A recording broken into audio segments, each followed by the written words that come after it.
Good afternoon, pop pickers. Lovely to see you again. That is a tune you might have heard of before. This is actually quite a complicated one, really, because two or three reasons. First reason, whenever you have to play Happy Birthday, it's normally a party or some kind of celebration or something. Normally everyone's had a few drinks.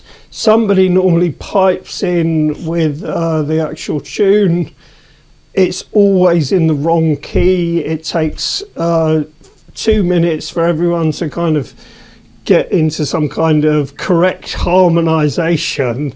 And so what you need when you want to play Happy Birthday on the guitar, the first thing you've got to try and start before anybody else, and then at least they'll all get the tone. Now the version that I'm going to teach you, which I just played, is a version that I basically copied off a mariachi group. There was, when I lived in Costa Rica, there was this local mariachi bar, and every single night there was someone in there with a birthday, and they basically developed this kind of harmonized sort of version. So your choices when playing Happy Birthday are to actually just play the chords and let everybody sing the melody, which, you know, is not really that much fun. Or you can do my kind of harmonized mariachi style version, which I think is all based on sixths. It's quite a good option because you play the melody, but there's enough harmony to not actually have to do the chords. Plus, it's completely movable. I just played it in G, beginning with this. The whole thing you can just move up, play it in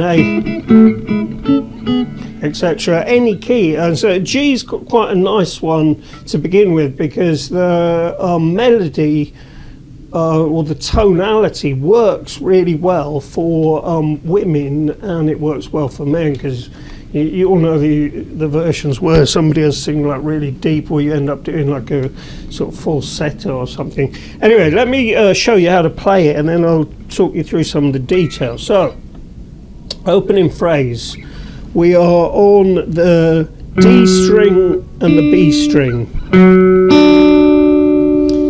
My advice would be to play them together with one or two fingers. And then we're going up to the C chord and back. So the opening figure. And then basically you do the same type of figure on the top two strings. Like that. So to do it slowly, you've got the G from the G chord, and then you've got the fourth from the G chord as well. Okay, so it's really lovely shapes, this one, because it's really easy to memorize. So I'll repeat that.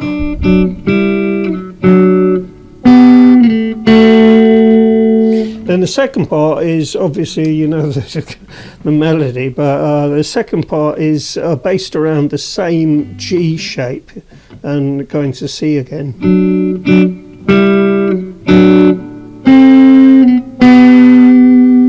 So that second part is actually the two same shapes, first on these two strings, and then going up and doing the same kind of thing on the top string and the third string.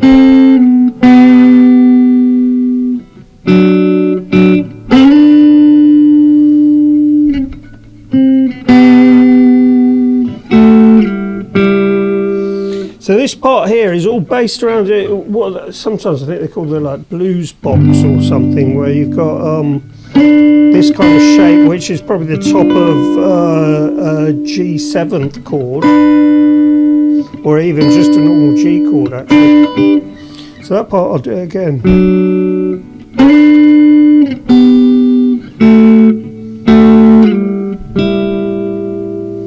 Okay. Don't know if I'm going too fast or too slow. Leave some comments, bit of feedback. And the final part, we're going to go just up a little bit higher, up to what is really a kind of high C chord.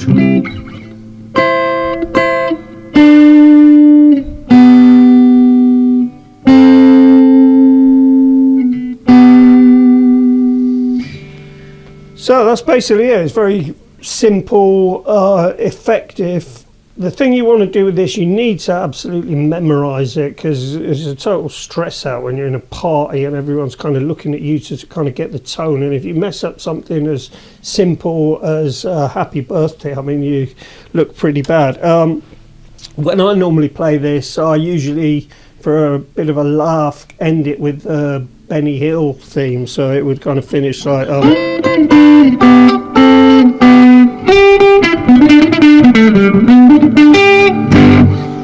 You can do any type of version. You can do a kind of rock and rolly sort of version. If you wanted to do a kind of reggae version with sort of upstrokes, you can do that. I played the whole thing playing two notes at exactly the same time, just as if you were playing it on the piano, for example. But you might want to actually kind of strum it and damp the middle thing to do, you know, kind of this sort of Wes Montgomery type of octaves or whatever. That'll be possible. Another one is to actually kind of do the trills where you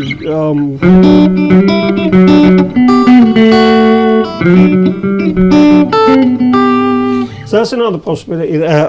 Basically what you want to do is just play it by ear. I mean, if they start a really fast version, you just probably want to go for the single notes, but sometimes somebody starts singing it really slow, and you might want to kind of fill in a little bit by putting those extra notes. So let's play the whole thing again once more.